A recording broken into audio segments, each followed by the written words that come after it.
Good evening and welcome. Tonight, let us step gently into a world that feels both familiar and strangely unreal, a version of Christmas shaped not by scarcity or anticipation, but by comfort so deep it barely notices itself. Close your eyes for a moment and imagine America in the mid-1950s, a time often remembered as warm, optimistic, and endlessly confident in the future. Now imagine that era through the lens of those who had everything already. This is not a story about hardship, miracles, or last-minute surprises. This is a quiet journey into how the wealthiest families in post-war America experienced Christmas, wrapped in tradition, polished by routine, and softened by privilege. The 1950s were a decade defined by abundance, at least on the surface. The war was over, factories were humming, suburbs were expanding, and the American dream was being packaged and sold in glossy magazine spreads. For many families, Christmas meant hope, saving up, decorating modest trees, and stretching budgets to create something special. But for the very wealthy, Christmas did not arrive as a break from reality. It arrived as a continuation of it. The holiday simply slipped into place, perfectly aligned with a life already built on certainty and excess. This story looks at that world with gentle humor and quiet observation. It does not judge harshly, nor does it glorify. Instead, it notices how rituals become performances when comfort is guaranteed, how luxury becomes invisible when it is constant, and how even celebration can become routine when nothing is truly at risk. For the ultra-wealthy families of 1950s America, Christmas was less about wonder and more about refinement. The excitement was not in whether gifts would appear, but in how they would be presented. Not in who would help in the kitchen, but in how smoothly the household would run. There was an unspoken assumption underlying everything: things would be taken care of. Always. This kind of Christmas did not begin with frantic shopping trips or late-night wrapping sessions. It began long before December. Preparations were layered, delegated, and perfected. Decorations appeared as if by magic. Meals unfolded without stress. Wrapping paper was flawless, ribbons perfectly tied. The work existed, of course, but it happened quietly, out of sight, carried by others whose names rarely entered the family stories. What makes this version of Christmas so fascinating is not just the scale of wealth, but how completely it reshaped the meaning of the holiday. In homes where abundance was the norm, Christmas lost its sense of contrast. There was no sharp difference between ordinary days and special ones. Instead, the holiday became a heightened version of everyday luxury, a little more sparkle, a few more rituals, but fundamentally familiar. Even joy followed rules. Gifts were opened slowly with grace. Gratitude was expected but never too loud. Excitement was measured. Surprise was carefully managed. In this world, chaos was something that happened elsewhere, in other houses, in other neighborhoods. Christmas was meant to be smooth. There is a subtle satire woven through this story because excess has a way of becoming quietly absurd. When stockings are already full before being filled, when trees are taller than ceilings, when traditions exist mostly to signal taste and status, the holiday begins to feel like theater. Everyone knows their role. Everyone knows their cues. And everyone understands that this performance has been passed down through generations. The wealthy Christmas of the 1950s was deeply tied to image. Appearances mattered not just to neighbors, but to memory itself. Family photos were staged. Cards were curated. Decorations were chosen not only for beauty, but for what they communicated. Taste was a language, and Christmas was one of its most eloquent sentences. Yet beneath all of this polish lies something quietly human. Because even in the most comfortable homes, people still gathered. They still laughed, competed, reminisced, and occasionally grew tired of one another. The rituals may have been extravagant, but the emotions underneath were familiar. Pride, nostalgia, rivalry, affection. This story does not present the wealthy as villains or heroes. Instead, it presents them as people shaped by a particular environment, one where security was inherited, where ease was expected, and where Christmas arrived not as a question but as a certainty. That certainty changed everything. In many ways, the satire comes from contrast. We are used to thinking of Christmas as a time when something feels different, when routines pause and life softens. But for those who lived inside constant comfort, Christmas did not interrupt life. It simply confirmed it. The house was already warm. The table was already full. The future already felt stable. And so the holiday leaned into what it could offer: ritual, repetition, and reassurance. Christmas became a mirror reflecting back a life of order and control. Even indulgence followed structure. Even celebration had a schedule. There is something oddly soothing about this predictability, and something faintly hollow as well. When nothing is uncertain, surprise loses its power.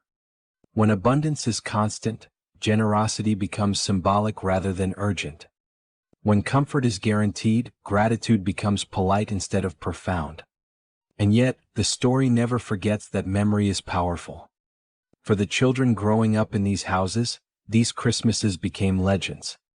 The smells, the lights, the sounds all etched deeply into their sense of what the world should feel like. For them, this was not excess. It was normal. As time passes, these memories gain a golden glow. The details soften. The absurdities become charming. The rituals become sacred. Looking back, it all feels safe. And safety, perhaps more than anything else, is what defined Christmas at the very top of 1950s America. This opening chapter invites us not to envy or criticize, but to observe. To notice how wealth shapes tradition, how comfort alters meaning, and how even the most extravagant celebrations are, at their core, attempts to create warmth, continuity, and belonging. Tonight's story is not about how Christmas should be celebrated. It is about how it was experienced by those for whom nothing was missing. And in that fullness, we may find something quietly revealing, not just about wealth, but about the human desire to ritualize happiness, to preserve moments, and to make the familiar feel eternal. So as we continue, let yourself drift into this world gently. Listen not just to the excess but to the rhythm beneath it.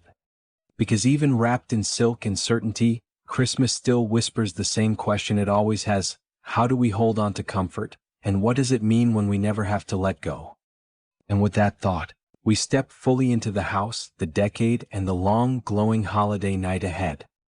As we continue this quiet journey into the Christmas world of America's wealthiest families in the 1950s, we now arrive at the moment that defines everything else: Christmas morning itself.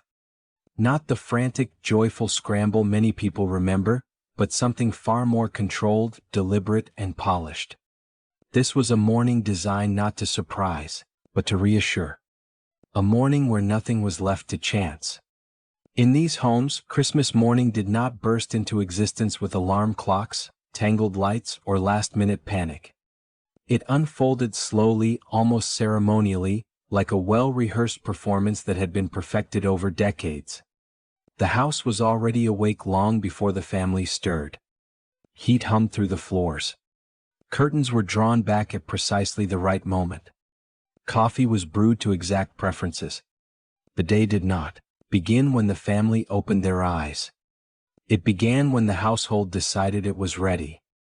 Waking up in a wealthy 1950s household was an experience defined by silence and softness.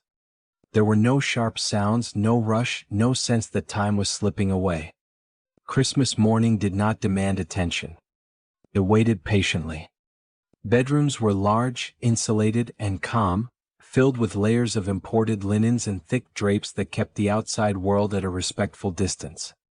Even the winter cold felt curated, visible only through frosted windows rather than felt in the air. The first moments of the day were not about action but about ease. There was time to linger. Time to remain still. Time to decide whether to rise immediately or enjoy a few more minutes of warmth. This luxury of choice, of unhurried existence, was one of the most powerful markers of wealth. Christmas morning was not something you chased. It came to you. In these homes, even the act of waking up was supported by others. A knock at the door might come, gentle and precise, not to interrupt but to inform. Breakfast would be ready when the family wished. Clothing had been laid out. Slippers were waiting. Everything anticipated need before it was spoken. The idea of doing something yourself before breakfast was almost quaint. What stands out most about this morning is how thoroughly it removed uncertainty. There was no wondering if something had been forgotten. No anxiety about timing. No concern about whether things would go according to plan. Christmas morning was designed to feel inevitable, smooth, perfectly managed. In a world where wealth insulated families from disruption, the holiday became a confirmation that life was functioning exactly as intended. The atmosphere carried a specific tone, quiet confidence. There was no need to rush toward the living room or race siblings down the hall. The tree would be there. The gifts would be waiting. Nothing was going anywhere. In fact, anticipation itself was slowed, stretched gently across the morning like soft music playing in another room. Smell played an important role in setting the scene. Pine from the tree. Coffee freshly prepared. A hint of fireplace smoke carefully controlled. These were not accidental sensations. They were part of the design. Christmas morning was meant to feel timeless, detached from the outside world, almost floating. For children growing up in this environment, Christmas morning carried a very different emotional shape. Excitement existed, but it was tempered by expectation. There was no fear of disappointment. The question was not if something special would happen, but how impressive it would be. Wonder was present, but it was domesticated, trained to behave. Parents moved through the morning with practiced calm. There was no need to coordinate or improvise. Their role was not logistical, but supervisory. They ensured the rhythm of the morning stayed intact. That no one rushed. That no one disrupted the flow. That gratitude was expressed properly, excitement remained tasteful, and everything unfolded in the correct order. This sense of order extended to the household staff, whose work made this serenity possible. Their presence was subtle, almost invisible, yet essential. They moved quietly, efficiently, ensuring nothing intruded on the illusion of effortlessness. In many ways, Christmas morning was a collective achievement, though only a few ever received recognition for it. What makes this orchestration so fascinating is how it reshaped the meaning of Christmas itself. In many homes, Christmas morning is chaotic, emotional, unpredictable. In these houses, it was controlled, predictable. The chaos had been removed long ago, filtered out by resources, planning, and hierarchy. The holiday became less about surprise and more about continuity. Even joy followed a schedule. Breakfast would come before presents.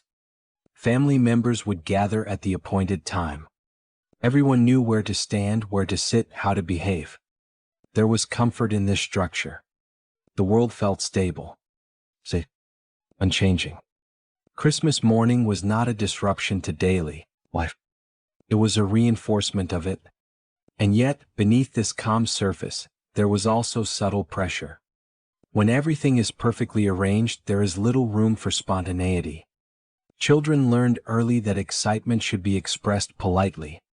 That gratitude should sound sincere but not excessive. That Christmas was something you participated in correctly. This careful choreography taught lessons that extended far beyond the holiday. It reinforced the idea that life should be smooth, controlled, and dignified. That problems were solved quietly. That visible struggle was unnecessary, even improper. Christmas morning was not just a celebration. It was training. The absence of stress created a particular kind of memory. Looking back, these mornings often feel dreamlike. Soft, bright, calm. But they can also feel distant, slightly unreal. When nothing goes wrong, nothing stands out sharply. The memory becomes an impression rather than a moment. So, there is something undeniably soothing about this vision. A morning without urgency. A day that begins gently. A sense that the world is held together by routines that never fail. For many, this was the ideal Christmas, not because it was exciting, but because it was safe. As we move deeper into this story, it becomes clear that Christmas morning in these households was not about creating joy from scarcity. It was about preserving comfort in abundance, about ensuring that nothing disrupted the delicate balance of ease and expectation that defined life at the top. And so, the day begins not with a burst of laughter or tearing paper, but with a quiet certainty. Christmas has arrived. Everything is ready. Nothing is missing. And in this perfectly prepared morning, the rest of the holiday waits patiently to unfold. In the next chapter, we will see how even the simplest details, what you wear, how you move through the house, how you are seen, become part of this larger performance of wealth, tradition, and control. As Christmas morning settles into its gentle rhythm, we begin to notice something subtle but deeply revealing. In these houses, luxury is not reserved for special occasions. It is not brought out for guests, nor saved for moments of celebration. Luxury is simply how life works. And on Christmas morning in 1950s wealthy America, this everyday luxury transforms into a kind of ceremony, quiet, repetitive, and strangely competitive. Here, even the act of getting dressed becomes meaningful. Clothing is no longer just about warmth or comfort. It becomes a signal, a language, a reminder of who you are, where you belong, and what is expected of you.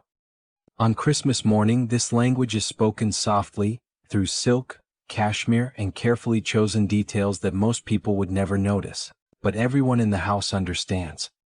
Pajamas, in particular, take on an almost symbolic role. In most homes, pajamas are practical. Something worn briefly, rarely seen, and quickly forgotten. But in these households, pajamas are curated, chosen, gifted. They are part of the holiday performance, as important as the tree or the presents beneath it. They are not meant to be hidden. They are meant to be seen. Children and adults alike emerge from their rooms wrapped in fabrics that feel indulgent to the touch. Silk glides against skin. Cotton is impossibly soft. Robes are heavy, thick, and reassuring. Slippers are lined and monogrammed. Everything feels intentional. Nothing feels accidental. This ritual serves several purposes at once. On the surface, it is about comfort. Who would not want to begin Christmas morning wrapped in warmth and softness? But beneath that, it is about continuity. Wearing these garments connects each family member to generations before them. Pajamas are handed down, styles repeated, traditions preserved. The morning uniform quietly reinforces the idea that this family has always lived this way. There is also, undeniably, an element of comparison. Without ever being spoken aloud, everyone notices details.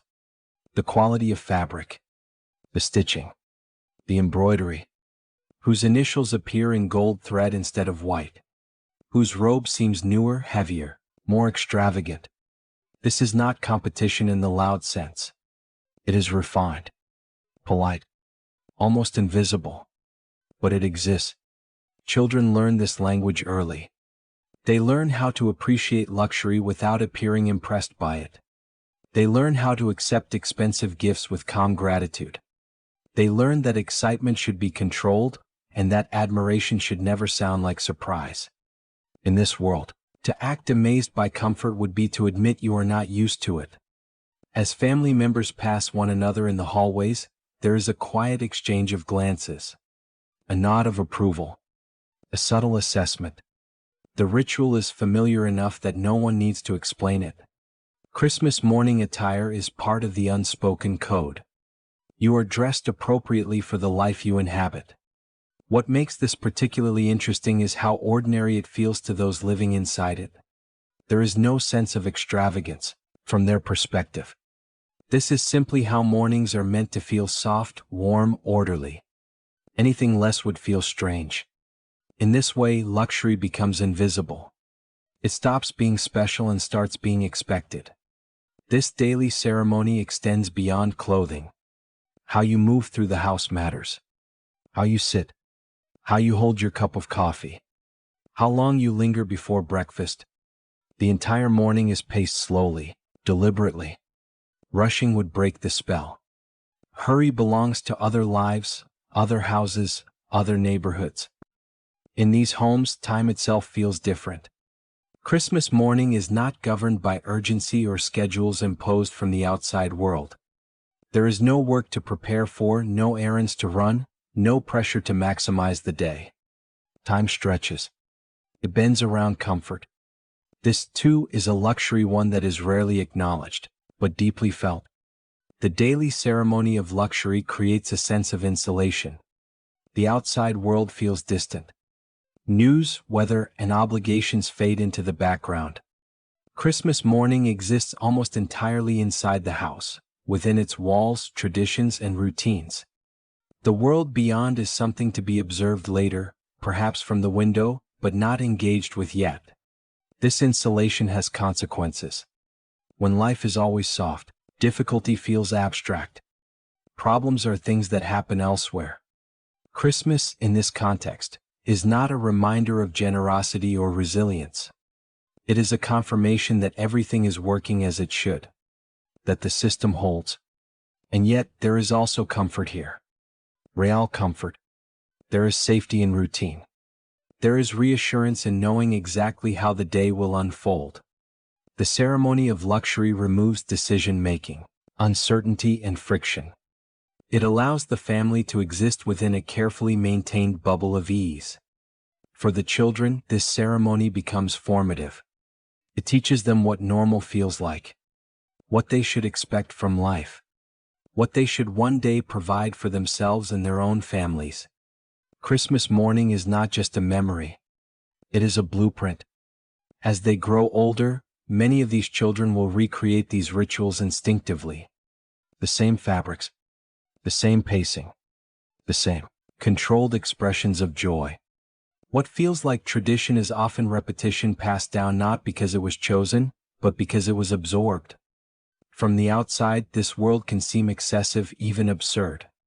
So much attention placed on clothing meant for sleeping. So much significance given to things that most people barely think about. But from the inside, it feels coherent, logical, even necessary. Luxury, when practiced daily, becomes a form of structure. It tells people how to behave, how to feel, and how to measure success. Christmas morning simply amplifies this structure, making it visible through texture, timing, and tone. As the family gathers, robes brushing softly against one another, slippers moving silently across polished floors, the ceremony is complete. Everyone is dressed not just for the day, but for the identity they carry. Wealth is not announced. It is worn. And in this quiet, carefully choreographed moment, Christmas continues not as a surprise, not as an escape, but as a seamless extension of a life already wrapped in comfort. In the next chapter, we will see how this sense of control extends beyond clothing and time, into something even more revealing, the way technology itself becomes a symbol of authority, convenience, and subtle power within the wealthy household. As the house fully awakens and the rituals of comfort settle into place, another feature of the wealthy 1950s Christmas morning quietly reveals itself. It is not flashy and it does not sparkle like ornaments or silk robes. Yet it may be one of the most telling symbols of privilege in the entire household. This is the role of technology not as a convenience, but as a subtle form of power, control, and even amusement. In the postwar imagination, technology represented progress, confidence, and the future. America believed deeply in machines, systems, and innovation. For wealthy families, this belief was not abstract. It was built directly into their homes. And on Christmas morning, technology was not something that disrupted the holiday. It was something that elevated it. One device in particular captured this perfectly: the household intercom. In a large 1950s mansion, distance mattered. Bedrooms were separated by wings. Kitchens existed far from living rooms. Staff areas were discreetly removed from family spaces. Calling out across the house was not practical, and walking to deliver messages was unnecessary. The intercom solved all of this. Mounted neatly on walls throughout the house, it created a network of instant communication that felt almost magical at the time. But the intercom was more than a tool. It was a signal. To speak through the walls of your own house and be heard everywhere at once was a reminder of scale. It reinforced the idea that this home was not just large, but important enough to require its own internal communication system. On Christmas morning, when family members used the intercom to summon others, announce the start of the day, or call everyone to breakfast, the act itself became ceremonial. Pressing that button carried a sense of authority. Your voice filled hallways, kitchens, and distant rooms. You did not need to raise your tone or repeat yourself. The house listened. And more importantly, so did the people inside it. For children, this was intoxicating.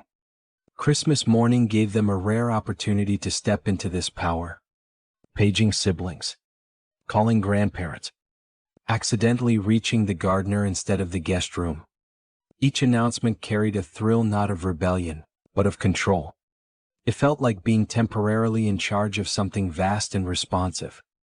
A house that moved when you spoke. This use of technology turned communication into performance. Announcements were delivered with exaggerated formality or playful mischief. A simple good morning became theatrical. The intercom transformed the ordinary act of calling someone into a moment of spectacle. What makes this especially revealing is how normal it felt to those living inside the house. There was no sense of novelty. The intercom was simply there, part of the environment, like the fireplace or the staircase. Yet its presence quietly reinforced hierarchy. Not everyone used it in the same way. Family members spoke freely. Staff responded. The system mirrored the structure of the household itself. Technology in this context did not flatten social distance. It clarified it. This pattern extended beyond the intercom. Radios played softly in the background, tuned to holiday music or news. Clocks chimed with dignified authority. Lighting systems created perfect ambience without effort. Everything functioned smoothly, predictably, without visible struggle. Technology removed friction from daily life, allowing the illusion of effortlessness to remain intact. On Christmas morning, this mattered deeply.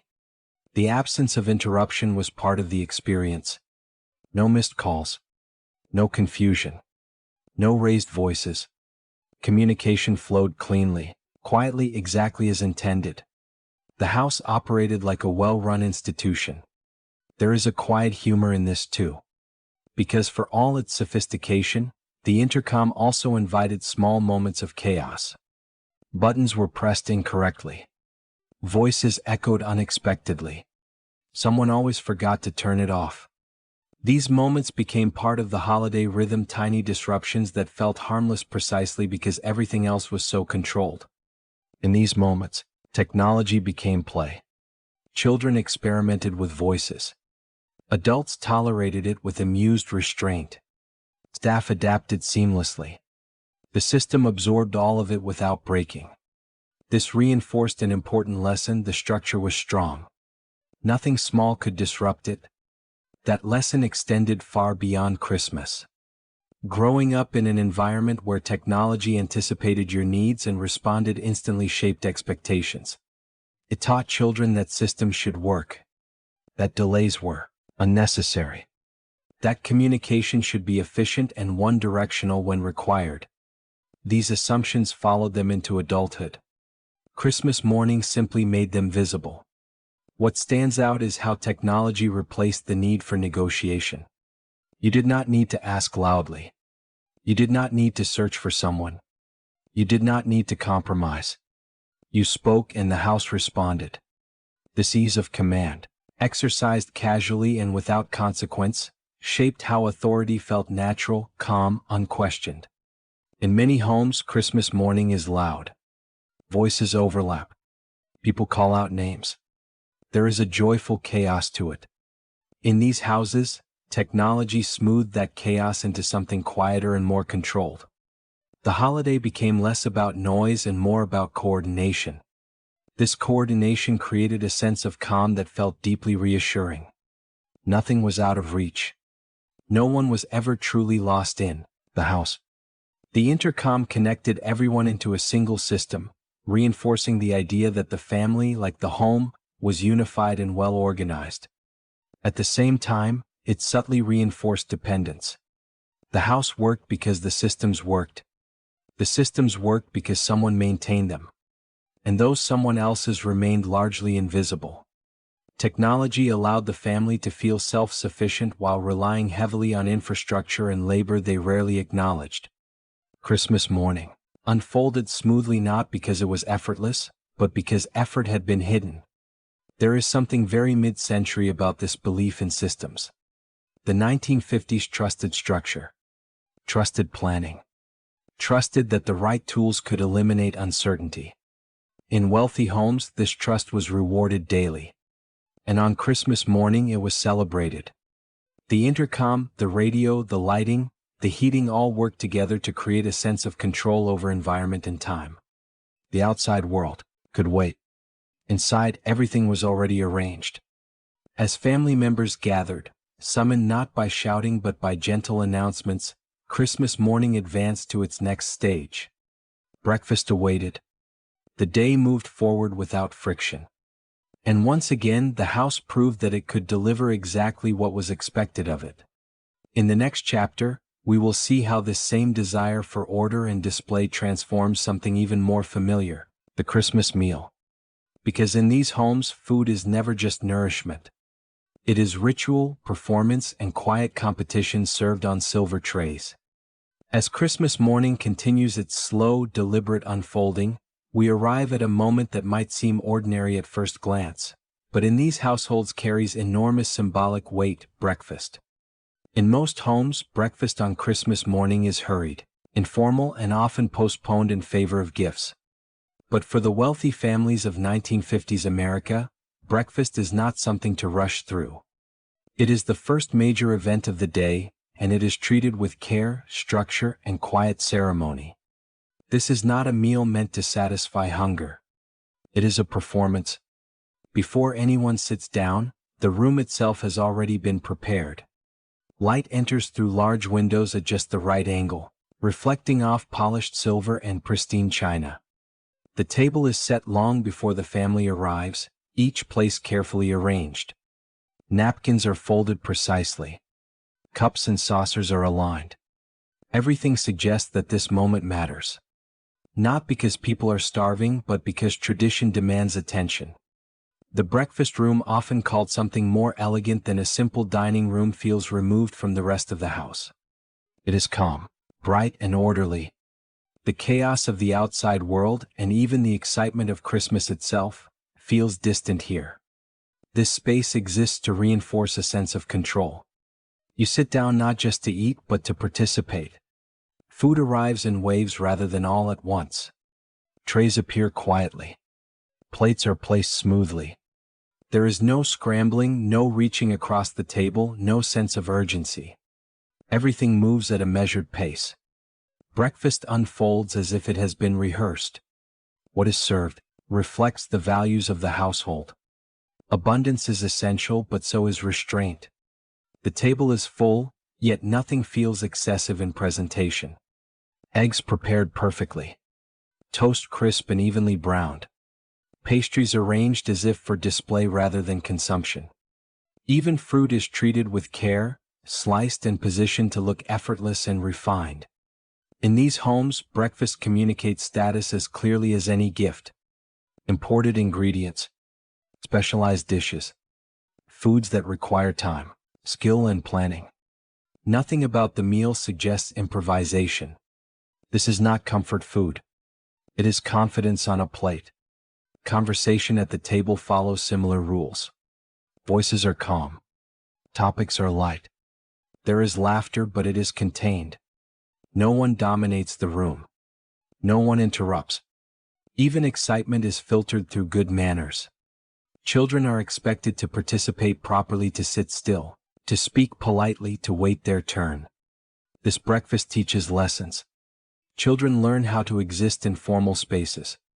They learn how to use silverware correctly, how to wait without complaint, how to accept food without rushing. These are not just table manners. They are social training. Christmas morning breakfast reinforces the idea that composure is as valuable as enthusiasm. Parents preside over the table with practiced ease. Their role is not to serve or manage logistics, but to observe, guide, and maintain tone. They ensure that the ritual remains intact, that breakfast does not blur into chaos, that the day begins exactly as it should. The presence of household staff, though subtle, is essential. They move in and out of the room almost invisibly, refilling cups, clearing plates, adjusting details before anyone needs to ask. Their work sustains the illusion that breakfast simply happens, that abundance appears naturally. This invisibility is part of the spectacle. For the family, breakfast feels effortless. For those supporting it, it is the result of coordination, preparation, and experience. Christmas morning breakfast works because many people know exactly what is expected of them, even if their names are never mentioned.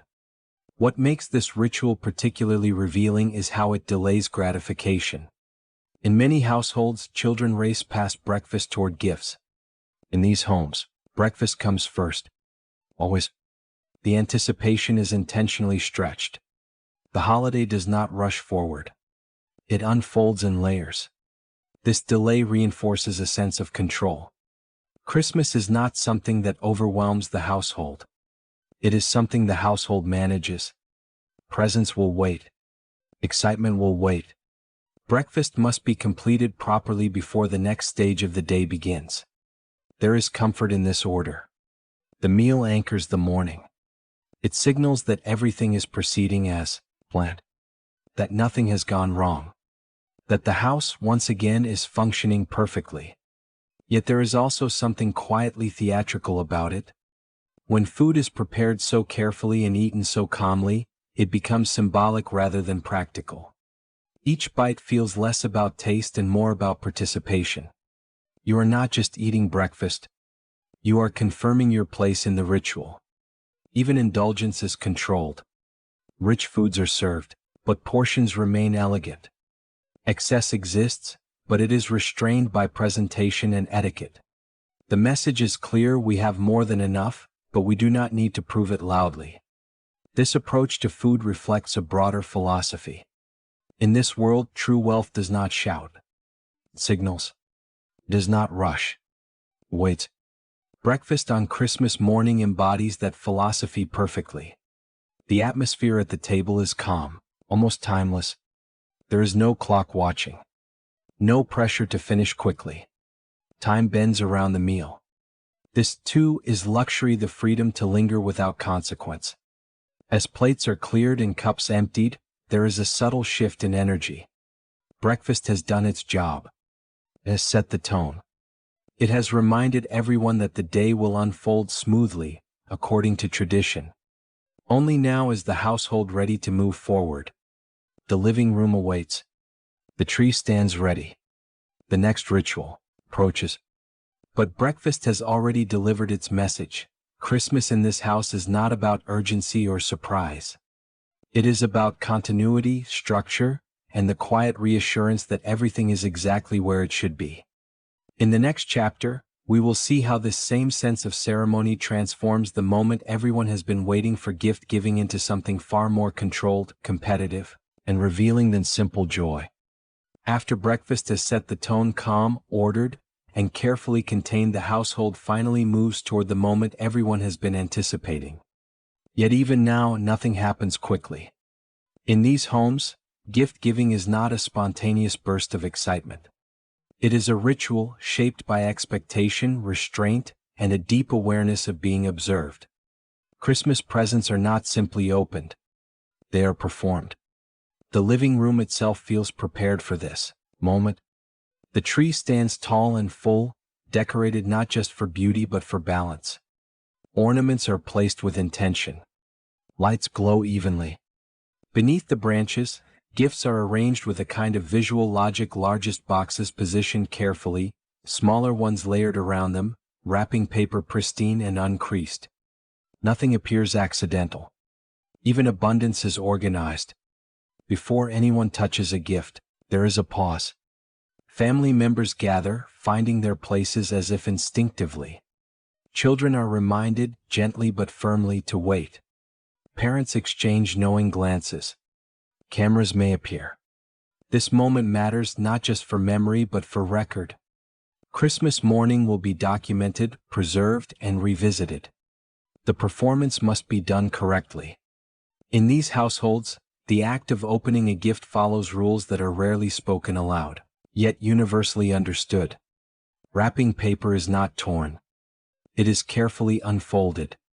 Ribbons are untied rather than ripped. Boxes are opened slowly. This is not about conserving materials. It is about demonstrating control.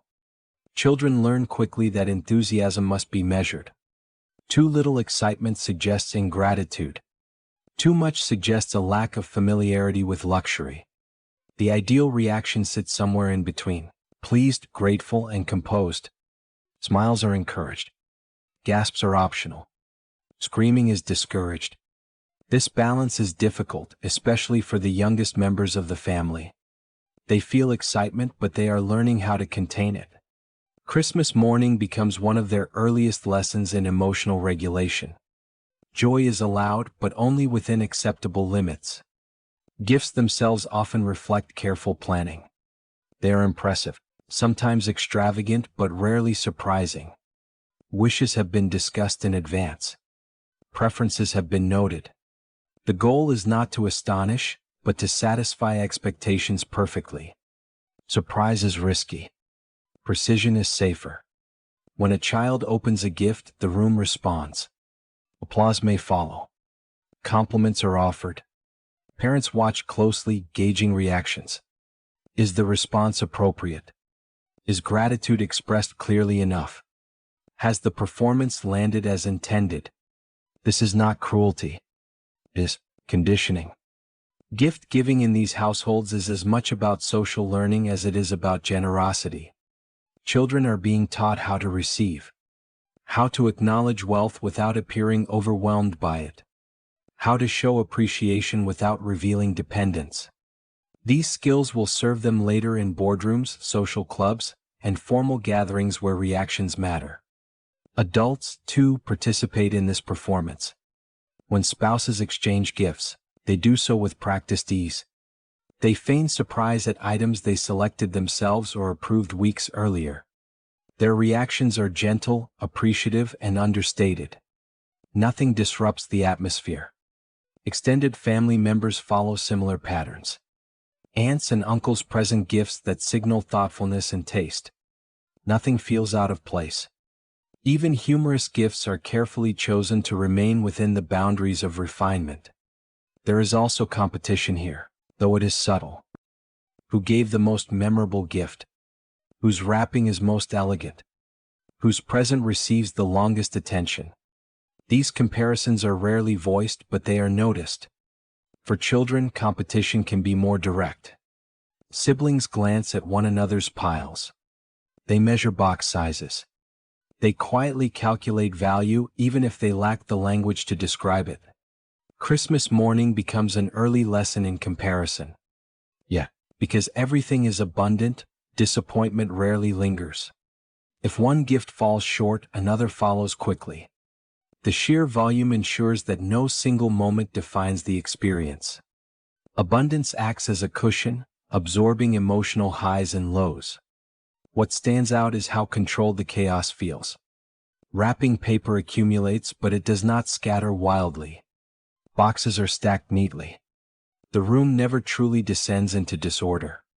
Someone often unseen will eventually restore balance. The sense of containment extends to gratitude itself. Thank you notes are expected later. Appreciation will be expressed again, formally, in writing.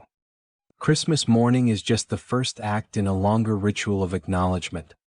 In this way, gift-giving becomes less about the object and more about the process. The order in which gifts are opened matters. The way they are handled matters. The reactions matter. Christmas becomes a choreography of exchange, each movement reinforcing the family's values. For children growing up in this environment, gifts lose their mystery early. They learn that objects arrive predictably. That desire is often fulfilled. that wanting something is rarely risky. Over time, the emotional weight of receiving shifts. The thrill softens. The novelty fades faster. Yet the ritual remains powerful. Years later, what many of these children remember most is not a specific toy or item, but the atmosphere, the light in the room, the way the tree looked, the quiet tension of waiting your turn, the feeling of being watched and of knowing how to behave. From the outside, this version of Christmas gift-giving may seem restrained, even cold. But from within, it feels normal, say, structured. It removes uncertainty and replaces it with expectation. There is also something deeply reassuring about knowing that nothing will go wrong. No forgotten gifts. No mismatched surprises. No awkward moments of scarcity. Christmas morning unfolds exactly as planned year after year. And yet, this predictability carries its own cost. When everything is expected, wonder becomes harder to sustain. Surprise loses its edge. Gratitude becomes procedural. Joy becomes quieter. This is not to say that happiness is absent. It is present but softened, polished, wrapped as carefully as the gifts themselves. As the final presents are opened and the room settles into a gentle hum of satisfaction, there is a collective sense of completion. The ritual has been successfully performed. Everyone has played their part. The family moves forward intact and composed. Christmas morning in this world is not about losing yourself in joy. It is about confirming stability, about demonstrating continuity, about showing through careful behavior that you belong here and understand the rules. The gifts will eventually be moved aside. New toys will be tried. Conversations will shift. But the performance has already done its work. In the next chapter, we will step behind the scenes into the hidden spaces where this perfection is prepared. Because in these homes, even the act of wrapping a gift is elevated into an art form, complete with its own rules, rivalries, and quiet dramas. If the living room is the stage and gift-giving is the performance, then the gift-wrapping room is where everything truly begins. This is the space no guest is meant to see. The quiet workshop where Christmas is engineered long before the family ever gathers around the tree. In wealthy 1950s households, wrapping gifts is not a casual task done at the kitchen table with tape borrowed from a drawer. It is a dedicated operation, housed in its own room, governed by its own rules, and treated with a seriousness that borders on reverence. The very existence of a gift wrapping room says something important. It suggests that Christmas abundance is not accidental. It is planned, stored, protected, perfected. This room exists because there are too many gifts, too much paper, too many ribbons, and too much expectation to handle casually. Order is required. The room itself is often kept cool, deliberately so. Paper must remain crisp. Ribbon must not curl or soften. Tape must adhere cleanly. Every detail is controlled. Shelves line the walls, filled with rolls of wrapping paper in patterns carefully chosen for different recipients and occasions. There is paper for children, paper for adults, paper for formal gifts, and paper reserved only for the most important exchanges. Nothing is random. Nothing is interchangeable.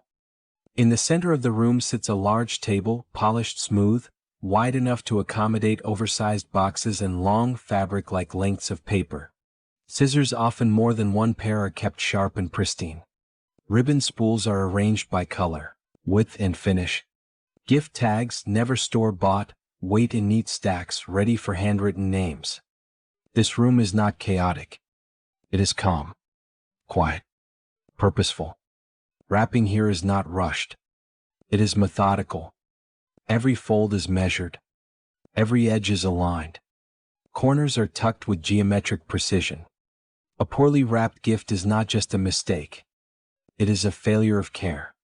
In many families, this room becomes a subtle arena of competition. Siblings negotiate over paper choices. Parents enforce hierarchy. Certain papers are off limits, reserved for specific people. Using the wrong ribbon for the wrong gift is quietly corrected. These rules are rarely written down, but everyone knows them. Children who are allowed into this space learn quickly that wrapping is not just decoration. It is communication. The wrapping tells the recipient how much thought went into the gift, how important they are, and how seriously the giver takes the exchange. A perfectly wrapped box signals respect. Carelessness sends the wrong message. There are family legends attached to this room. Stories told in half-joking tones about past Christmases when someone used too much of the good paper or creased a ribbon beyond repair. These stories are warnings disguised as humor. They teach restraint, attention, and awareness.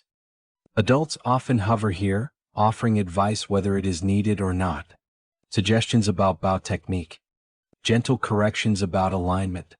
Comments that sound helpful but carry judgment underneath. Wrapping becomes another opportunity to demonstrate taste, patience, and competence. And then there is the presence of household staff. Their role in this room is essential, though often unspoken.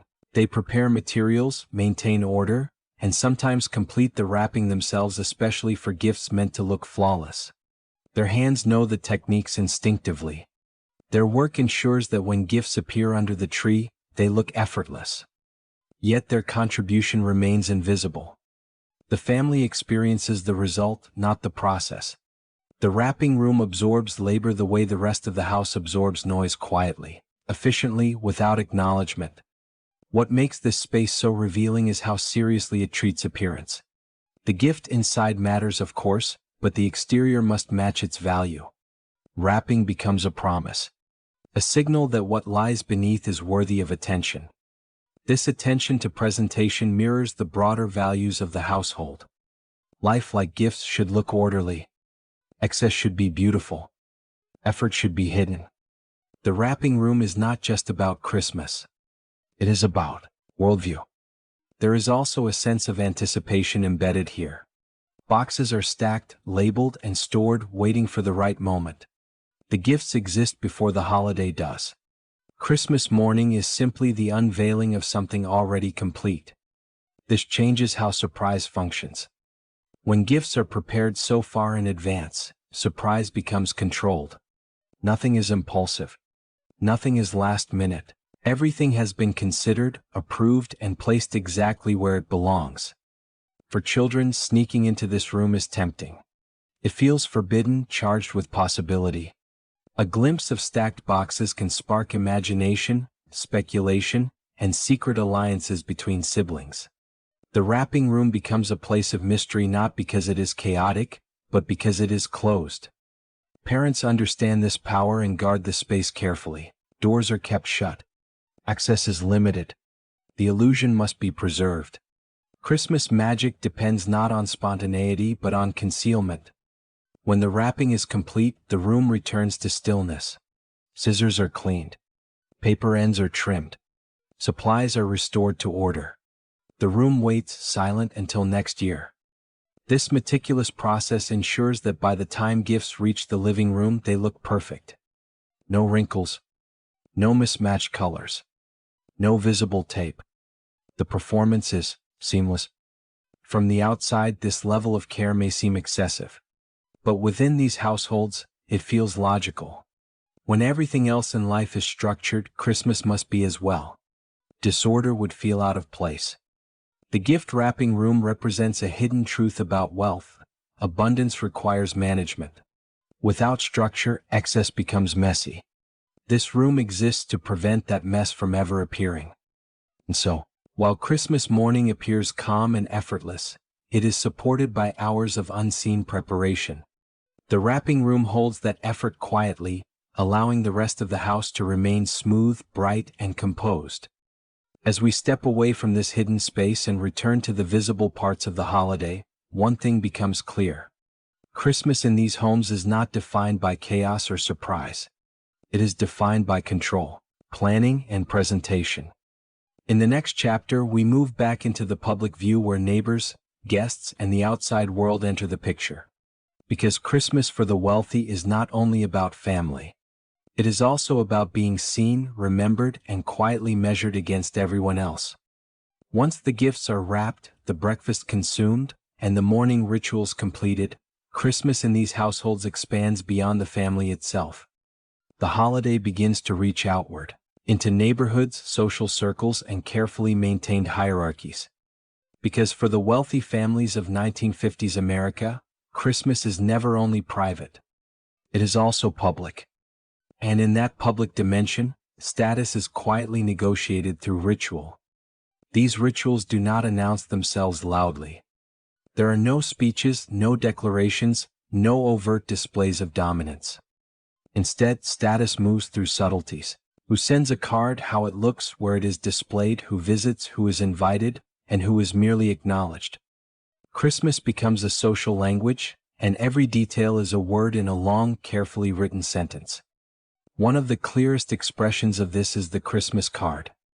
In these homes, cards arrive in abundance, stacking up on tables, mantels, and sideboards.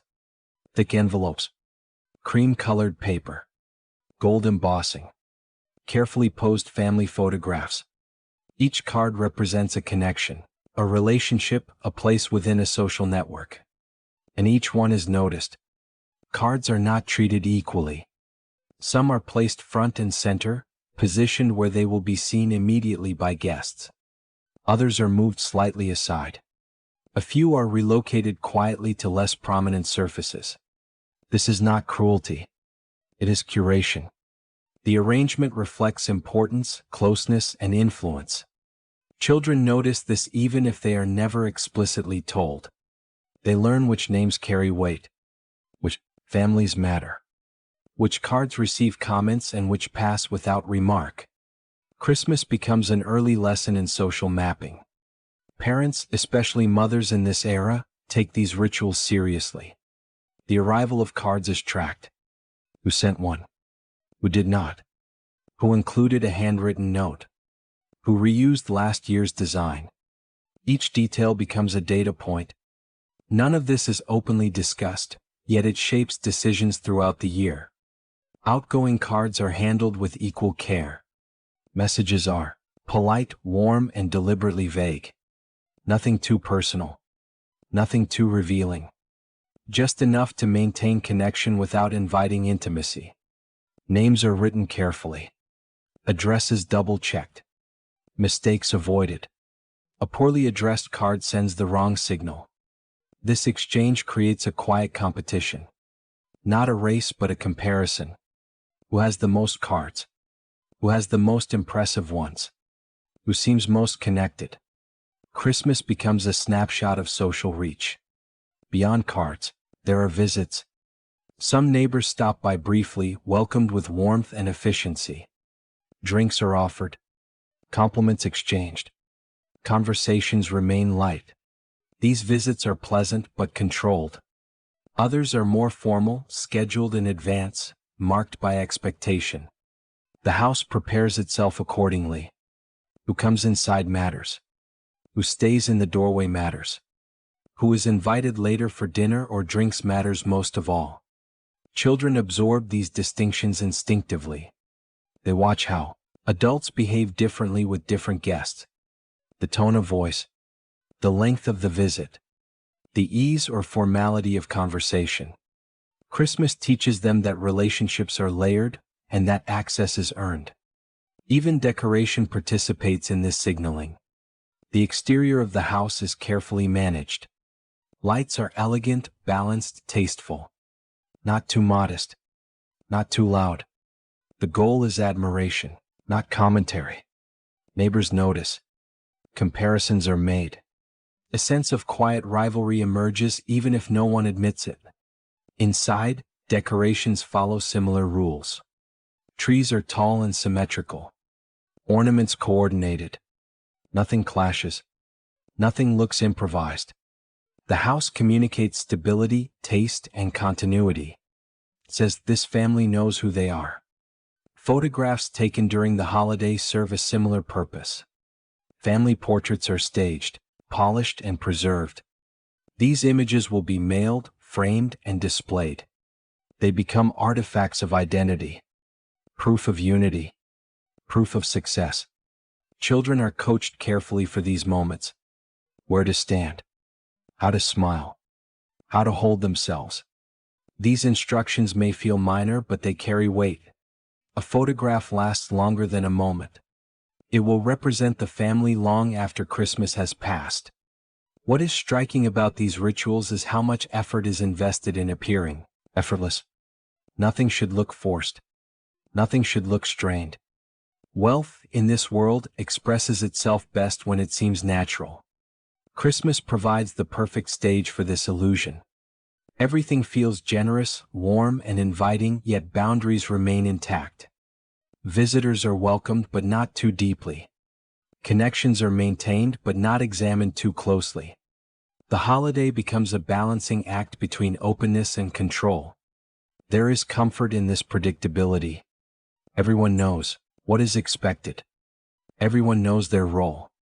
Christmas reinforces the existing social order rather than challenging it. It rewards familiarity and continuity. Yet beneath this smooth surface lies a constant awareness of being observed. These families understand that Christmas is a moment when others are watching.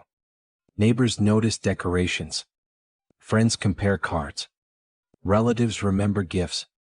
The holiday becomes a test not of generosity, but of consistency. To falter would be noticeable. To deviate would invite comment. Christmas, then, becomes a time not just to celebrate but to maintain reputation. For children raised in this environment, social awareness becomes second nature. They learn to read rooms, to notice shifts in tone, to understand that every interaction carries meaning. Christmas is their classroom. And still, within all the structure, there is genuine warmth. Laughter happens. Conversations linger. Familiar faces bring comfort. The rituals may be formal, but they are not empty. They create a sense of belonging within a defined world. The problem is not that these rituals exist. It is that they leave little room for surprise. Everything is accounted for. Everyone is placed. The holiday unfolds along expected lines. As evening approaches and the social rituals begin to wind down, the house feels full not just of people and decoration, but of signals sent and received. The holiday has done its work. Status has been affirmed. Connections reinforced. Appearances maintained. And now, with the public side of Christmas carefully managed, the family turns inward once again toward entertainment, indulgence, and traditions that exist just for them. In the next chapter, we will return to the children, the toys, and the pleasures of excess.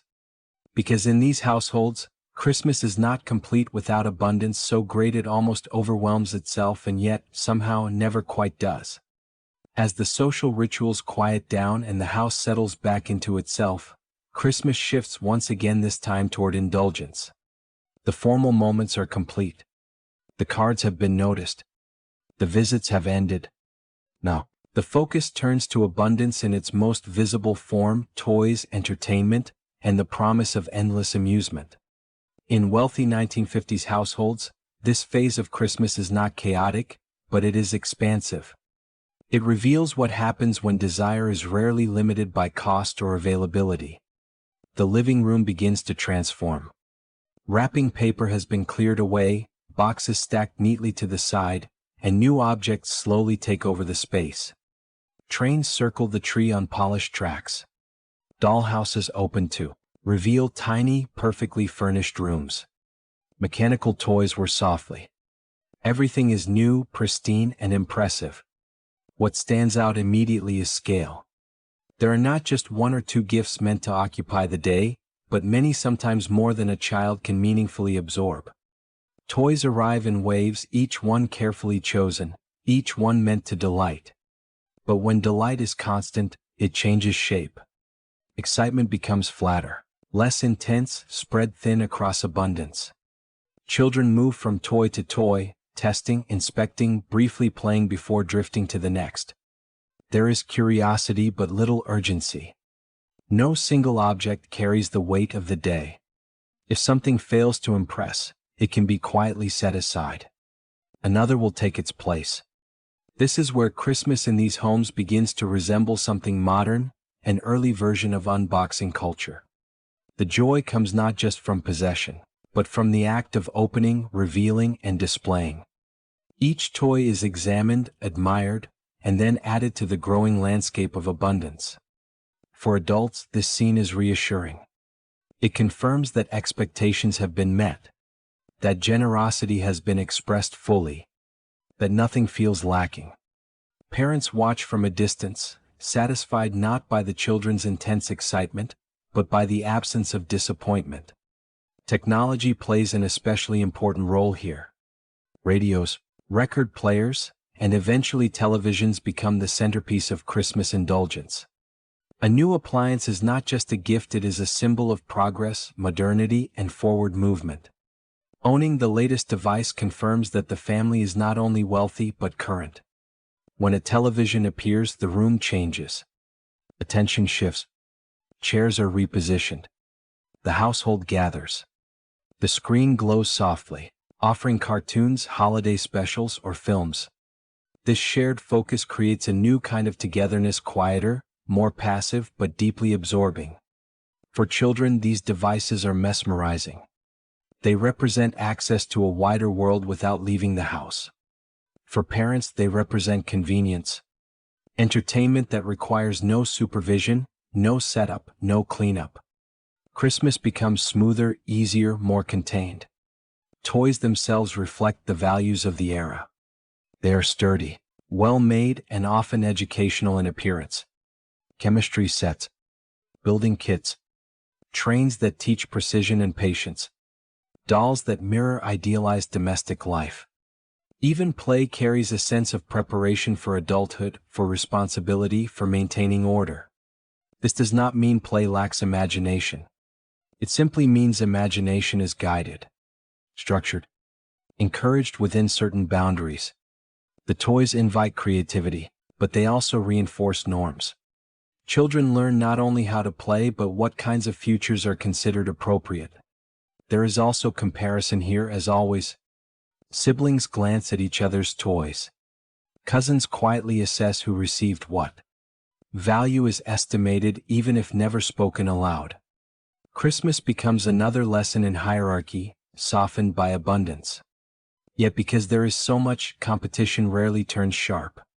No one is left empty-handed. No one feels truly overlooked. Excess smooths over inequality within the family, even as it highlights the family's difference from the outside world. The day stretches on without pressure. There is no rush to leave the house, no schedule to follow. Time bends again, shaped by entertainment. Toys fill hours. Television fills silence. The holiday becomes leisurely, almost suspended. For adults, this phase offers rest. After the planning, the hosting, and the rituals, they retreat slightly. They watch children play. They converse quietly. They enjoy the sight of a house functioning exactly as intended. The systems work. The gifts please. The day unfolds without friction. And yet, something subtle is happening beneath the surface. When entertainment is limitless, attention becomes fleeting. Children move quickly from one interest to another. Satisfaction comes easily, but fades just as easily.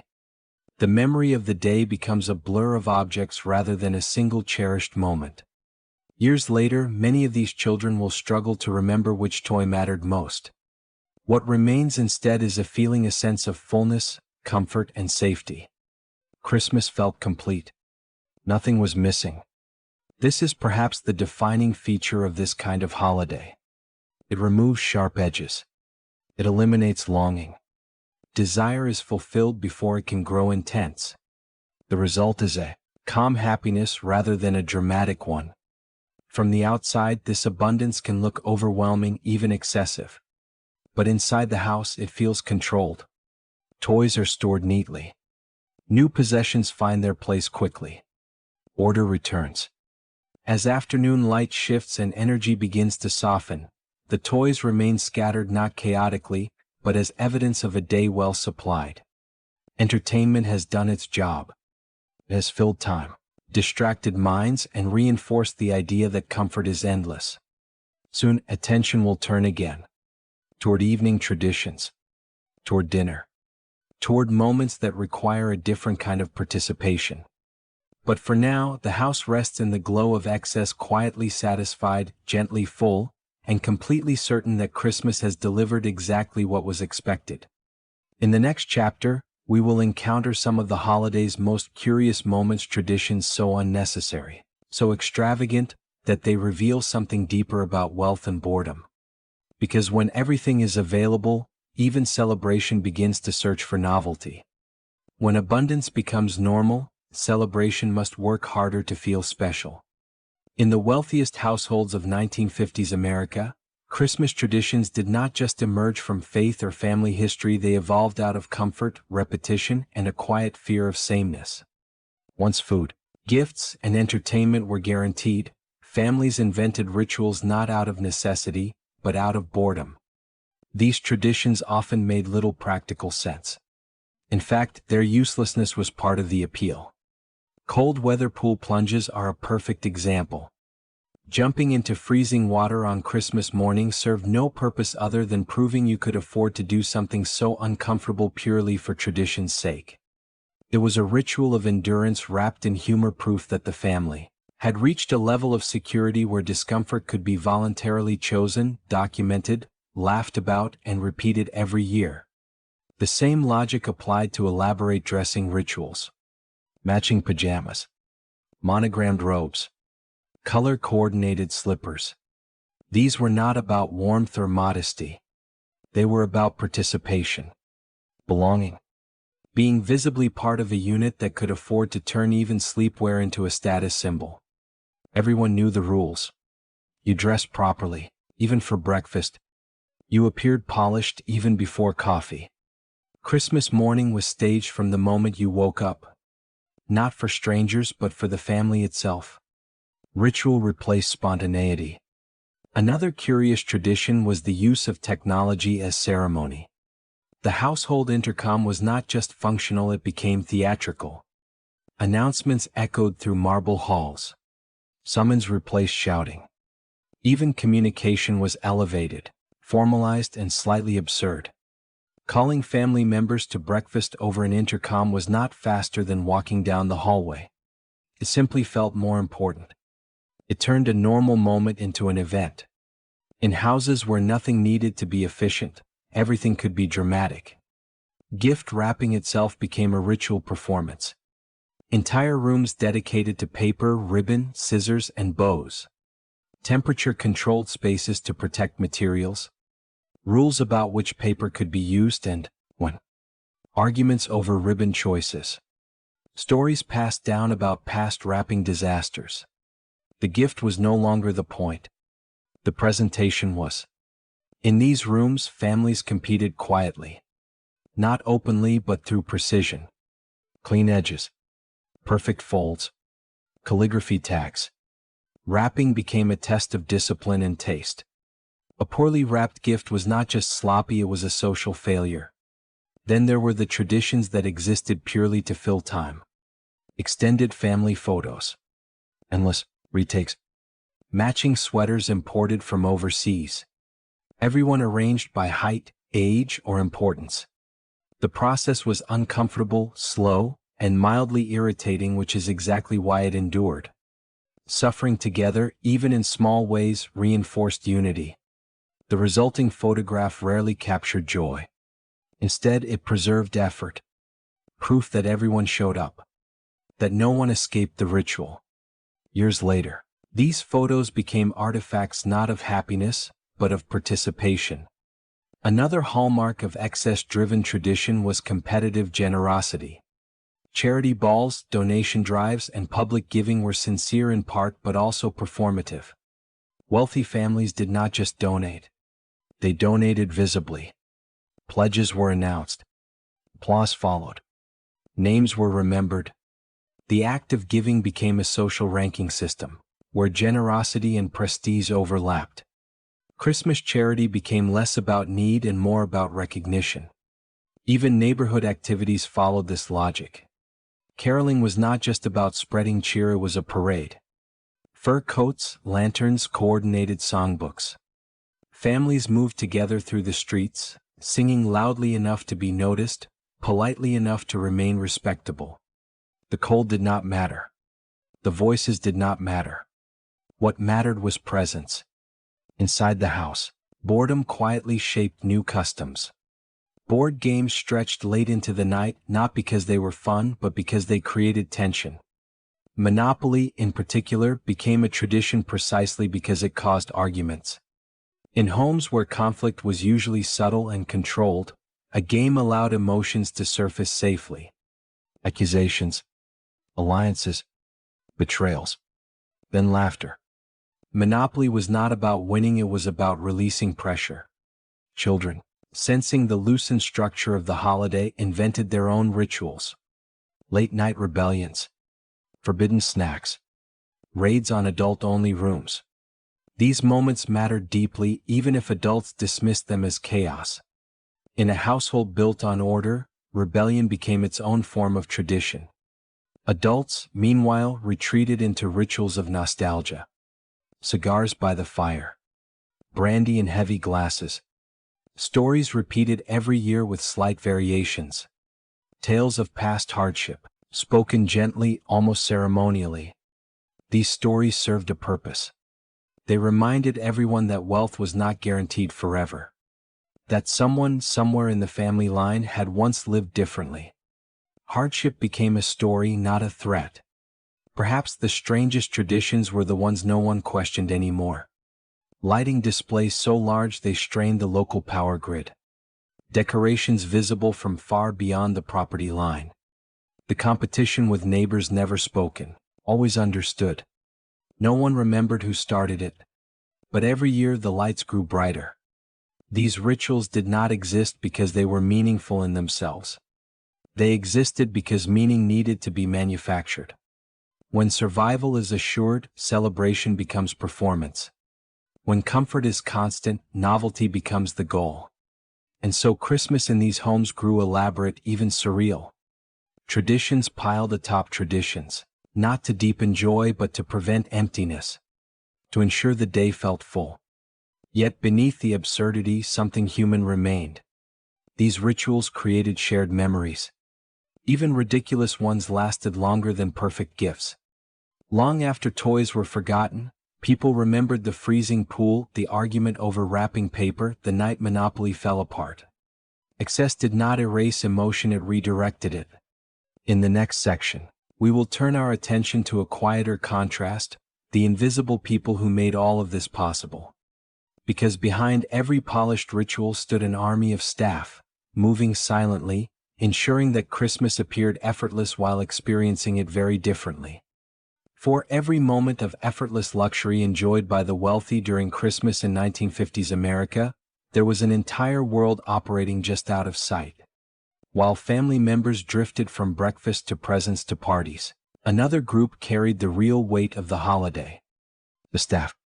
Maids, cooks, butlers, chauffeurs, gardeners, nannies each played a role so essential that the celebration could not exist without them, yet their presence was carefully managed to remain unobtrusive.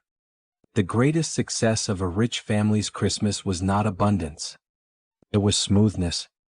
And smoothness required invisible labor. From before dawn, the house was already awake. While the family slept beneath layers of imported linens, staff members moved through hallways with practiced silence. Fires were lit. Kitchens came alive. Coffee was prepared to exact preferences learned over years.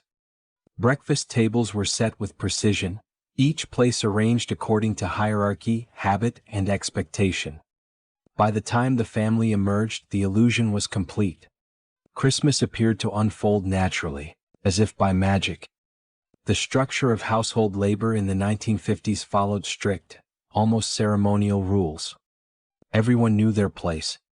The butler stood at the top, often serving the same family for decades, becoming a living archive of traditions, scandals, and unspoken rules. Beneath him came the housekeeper, then cooks, maids, and ground staff, each role clearly defined and rarely crossed. This hierarchy mattered most during Christmas. The holiday brought extra work, not rest. More meals, more guests, more expectations. Decorations had to be perfect. Timing had to be flawless. Any mistake, cold food, missing ornament, Late arrival would disrupt the carefully constructed atmosphere of abundance. And yet, staff were trained never to rush. Efficiency had to look calm. Stress had to remain private. One of the few moments when staff became visible was during the annual Christmas envelope ceremony. This was not generosity in the modern sense, it was obligation, wrapped in ritual. Bonuses were handed out formally, often in silence, accompanied by polite words that changed little from year to year. The envelopes mattered. They were practical, sometimes desperately so. But the ceremony itself reinforced hierarchy. Gratitude flowed downward. Acknowledgement upward was restrained. Staff thanked the family. Rarely the reverse. Small gifts followed cookies, gloves, aprons, sometimes a book or a bottle. These gestures were meant to signal care, but they also reinforced distance. The relationship was personal but never equal. For many staff members, this ceremony was the closest thing to a holiday celebration they would receive. Afterward, they returned quietly to work, ensuring the family's Christmas continued uninterrupted. In the kitchens and service halls, however, a different Christmas existed. Here, laughter was looser. Jokes were shared. Leftover pastries were eaten quickly, standing up between tasks. Someone might hum a carol. Someone else might sneak an extra slice of cake. These moments were brief, fragile, and precious. They were not scheduled. Unlike the family's rituals, staff traditions were informal and improvised. A shared pot of tea. A whispered story. A moment of rest before the next wave of demands. Christmas spirit existed here, too, but stripped of performance. The contrast was stark. While the family debated ribbon choices or argued over monopoly, staff focused on logistics. Plates needed clearing.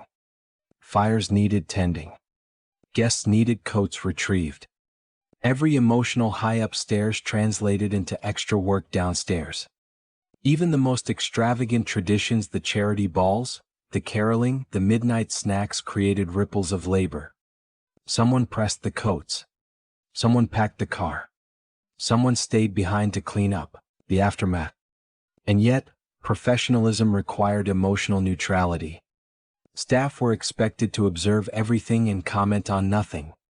Family arguments, quiet breakdowns, awkward silences, all were witnessed, remembered, and never acknowledged. In many ways, staff knew the family better than the family knew itself. They saw patterns repeat year after year. The same jokes, the same tensions, the same disappointments masked by excess. They knew which gifts would cause jealousy, which relatives would drink too much, which traditions were loved and which were endured. But this knowledge stayed locked behind polite smiles. Christmas also highlighted the limits of wealth. No amount of money eliminated dependence on other people. In fact, wealth increased it. The more elaborate the celebration, the more fragile it became. One missing staff member could disrupt everything. This dependence created an unspoken tension. Families wanted staff to feel loyal, even grateful. Staff wanted stability, respect, and fair compensation. Both sides performed their roles carefully, especially during the holidays. For children growing up in these households, staff often provided emotional grounding. Nannies and housekeepers were the ones who listened, comforted, and explained. They were present during tantrums, late-night fears, and quiet moments when the performance dropped. Christmas amplified this bond. Amid the noise and spectacle, staff often offered calm. Yet the line was never crossed. Affection existed, but authority remained. When the holiday ended, hierarchy reasserted itself fully. In public memory, Christmas at the top is remembered through glittering images, trees, gifts, lights, parties. But beneath every polished surface was a network of people whose labor made joy look effortless. They were not part of the story told in family albums. They rarely appeared in photographs. Their names were sometimes forgotten. But without them, there would have been no Christmas as imagined. In the final section, we will step back from the mansion entirely and look inward, examining what all this excess, ritual, and performance ultimately reveals. Not just about wealth, but about human longing, memory, and the quiet truth hidden beneath a perfect holiday. When the lights dim, the guests leave, and the last plate is cleared away, Christmas in these grand 1950s households finally becomes quiet. The mansion settles. Hallways echo softly. Somewhere a clock ticks. And in that stillness, the true meaning of all this excess quietly reveals itself. Because beneath the monograms, rituals, and spectacle, Christmas for the ultra-wealthy was never just about money. It was about reassurance. In a world shaped by postwar anxiety, nuclear fear, social change, and rapid modernization, wealth offered protection but not certainty. These families lived comfortably, yet they were deeply invested in maintaining that comfort. Christmas became a ritualized proof that everything was still working as it should. The house was full. The table was abundant. The traditions were intact. Nothing had broken. Every repeated ritual, from the same breakfast dishes to the same arguments over board games, was a way of anchoring time. When life outside felt unpredictable, repetition created safety. If Christmas looked the same every year, then perhaps the future could be trusted too. Excess in this sense was not random. It was deliberate. Too much food meant no one would go hungry. Too many gifts meant no one would feel forgotten. Too many lights meant darkness stayed outside. The spectacle was not just for show, it was a shield. Yet, paradoxically, the more elaborate Christmas became, the more fragile it also was. The entire illusion depended on everything going smoothly. A missed tradition. A broken ornament. A public argument. Any crack threatened the sense of control. That is why rituals mattered so much. They created structure where emotion might otherwise spill out. They gave people roles to play when genuine feeling was complicated. Gratitude could be performed even when envy existed. Joy could be staged even when boredom crept in. Christmas allowed people to feel, without having to explain themselves. Children sensed this instinctively. Long after they forgot specific gifts, they remembered the atmosphere. The smell of pine. The glow of lights. The strange mix of excitement and exhaustion. The feeling of being part of something large and unstoppable. Adults, meanwhile, carried a quieter awareness. They understood that this comfort was inherited, not guaranteed. That they were custodians of a legacy built by previous generations. Christmas, then, became a yearly reaffirmation of identity. We are still here. We are still together. We still belong to this story. Even nostalgia played a role. Stories about harder times, rationing, modest holidays, simpler trees were told not to glorify struggle, but to justify abundance. If the past was difficult, the present must be enjoyed fully. Excess became a reward for survival, even if survival was no longer at stake. And yet, despite all the money, these families wrestled with the same emotions as everyone else. Sibling rivalry. Generational tension. The fear of disappointing parents. The quiet pressure to live up to expectations. Christmas did not erase these things. It simply wrapped them in velvet. In many ways, the most honest moments came late at night. When the house finally emptied of noise. When adults sat quietly by the fire. When children lay awake, full of sugar and thoughts, staring at shadows on the ceiling. That is when reflection happened. Was this happiness? Was this enough? Would next year feel the same? The story does not answer those questions. And that is the point. Because Christmas, at its core, is not a solution, it is a pause. A moment suspended between past and future. A ritualized permission to stop striving, even briefly. For the filthy rich of 1950s America, Christmas was not proof that they had everything. It was proof that they needed meaning just as much as anyone else. Different setting. Same longing. And maybe that is the quiet truth beneath all the silk pajamas, silver trays, and glowing trees. No matter how polished the celebration, Christmas is still about holding on to warmth, memory, connection, and the hope that, for one night at least, everything feels safe. And with that thought, the lights fade, the house sleeps, and another carefully preserved Christmas slips into memory ready to be repeated, almost exactly the same next year. And so, as the last lights dim and the mansion finally exhales, we step gently out of this velvet-wrapped world. We have wandered through monogrammed mornings, endless feasts, absurd traditions, and rituals built not just from wealth, but from habit, memory, and the human need for reassurance. Christmas for the ultra-rich of 1950s America was not simply about excess. It was about control in an uncertain world, about turning comfort into ceremony, and about using tradition to convince themselves that everything family, fortune, and future was still firmly in place. Beneath the polished silver and perfectly wrapped gifts, they felt the same things we all do: nostalgia, rivalry, tenderness, and the quiet hope that the people around them would still be there next year. And that is where this story gently meets our own lives. Because whether Christmas is loud or simple, extravagant or improvised, what lingers is not the price tag. It is the moments, the strange traditions, the shared laughter, the familiar chaos we somehow come to love. So wherever you are tonight, under a heavy blanket, beside a glowing screen, or drifting slowly towards sleep, thank you for spending this time with me. If this story brought you a little calm, a little curiosity, or simply helped the world feel softer for a while, then it has done exactly what it was meant to do. Take a deep breath. Let the noise fade. And rest easy. Good night, and I will see you in the next quiet story. Crescent Moon.